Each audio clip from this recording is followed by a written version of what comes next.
You can't fake the process. The edge, it's in the labor, not the look. Everybody means something different, you would think, but it turns out there is some alignment on that.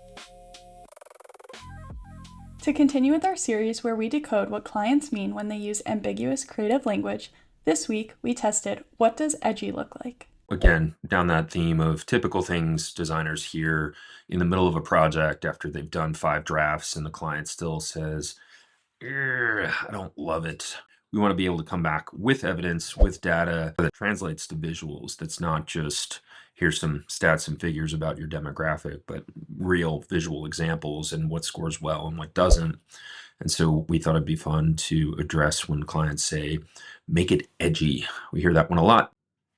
Everybody means something different, you would think, but it turns out now that we have some data, there is some alignment on that. So that's what we're going to look at today. When creating the 2 boards for this test, I included a mix of photography and typography. Some computer fonts, some hand-drawn elements, some prints, with lots of colors, textures, and layering overall, so that we had a good range of visuals that people could pick between. So lots of quote-unquote edgy stuff here, and a good variety of type. I like that you pick primarily typographic treatments, because that's usually where designers will lean in with grunging it up or making it edgy. They'll hit some of the free font sites or even Adobe fonts. You can find quote unquote grunge type. Really popular in the 90s. David Carson, kind of the grandfather of grunge, made that approach and aesthetic popular, and it comes in and out of fashion. But here we are. And so if we look at the resonance and resistance arrays, and we turn this up just a little bit, the pattern becomes really clear. So let's just zoom in and take a look. We'll start with the resistance. These were things that categorically were voted as not edgy. And so if we're just describing it in simple terms, there's some script bumps going on, some graffiti looking things, there's some minimal drip or whatever happening here. But the type overall, especially if we look right here, it's too perfect to be quote unquote edgy. It's clearly computer made and generated. It doesn't feel like it exists in the real world. It's too clean. It's not processed enough. It hasn't weathered the test of time that people seem to associate with this idea of edgy. Specifically with the swatch that says overtype, when I was putting that one in, I was like, this could pass as edgy because the lines are crossing and it's more organic, but you can tell that it's a font and that all those letters are going to be the same if you were to retype that word. Even if it's not a font, maybe somebody drew this on an iPad or something like that, it's clearly vector, right? There's no tooth to the edge. There's no texture to the canvas. It's black and white, and it's got this perfect, smooth Bezier curve edge, right? So it was made with a vector. It clearly exists only in a computer space. Most of these do, right? And that seems to be the deciding factor. This has a little bit of something going on, but I can tell just by looking at it, this is some kind of a template or something like that. It just looks too, or not enough processed, I guess, is the right way to think about it.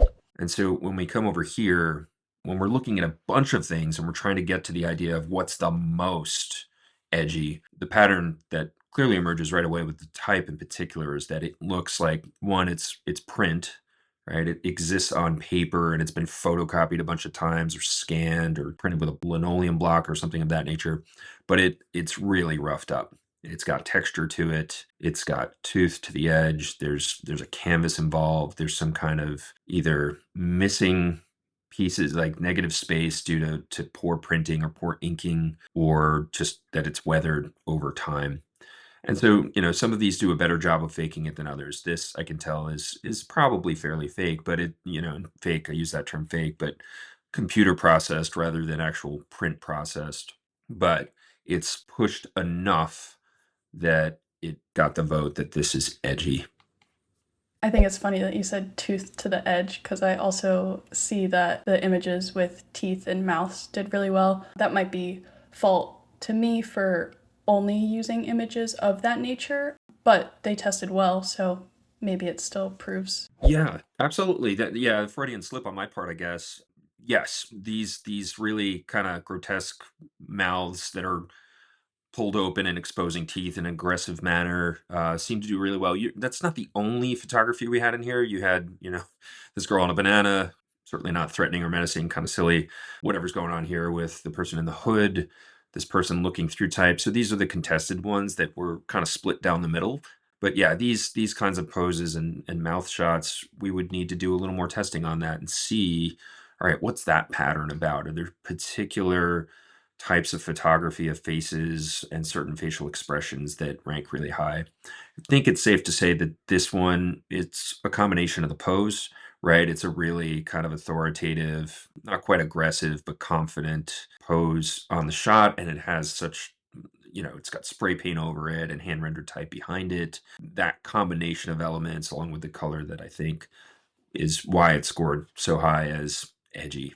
I felt really validated by the results. I was a college professor and taught design for 15 years. And, for 15 years, I've been telling students you can't get away with a simple, grunge font to make it feel authentic. You have to put in the work to make this thing look like it has really been through it. And I just remember you always drilling us for that and saying, like, you have to do it yourself. So, Yeah.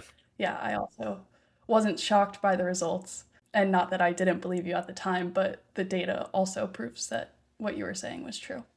We can semiotically deconstruct what that word means, where edge comes from, the school of hard knocks, whatever it may be, but it implies an experience. It implies a weathering or some kind of decay or friction. Something has affected what we're looking at. And so I really appreciated the AI report. It said you can't fake the process. That was our headline. That the edge, it's in the labor, not the look, right? When you use a font like Bleeding Cowboys is my go-to worst font ever made, I would inevitably get projects every semester from students that used this font or something really close to it. But the problem with this font is if it was indeed painted on the side of a barn 100 years ago and exposed to the elements as it is trying to appear, this splatter and drip would not be the same on every letter S in this word, right? Everybody knows they're supposed to hate Comic Sans. That's just like this rule that, designers have made up. But the thing is, they didn't make it up. The reason everybody is supposed to hate Comic Sans is because it's trying to look like handwriting, and every single letter is a carbon copy of the letter, so it always looks the same. It doesn't look like handwriting. So if you want something to look genuinely written by hand, you need to write it by hand. And the same thing goes for grunge type. And so, it was really validating to see the report recognize that in the data from our audience. And these are not necessarily designers. There might have been one or two in the audience, but by and large, it was non-designers who just intuitively knew and felt that it really had to be believable that this thing has been through it in order to qualify as edgy. And so that was really kind of fun to see. So, don't cheat the process.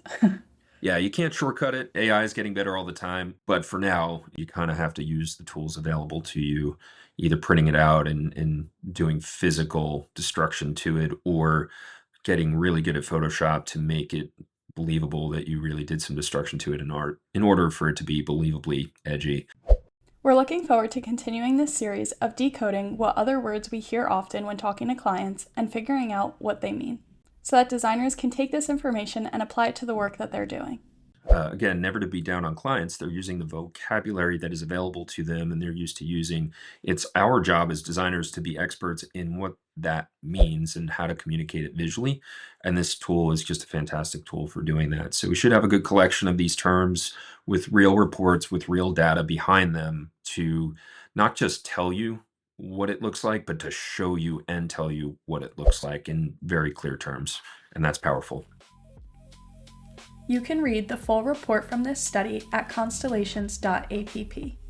While you're there, explore how Constellations helps creative teams gain clarity, or share an idea you'd like us to explore in a future study.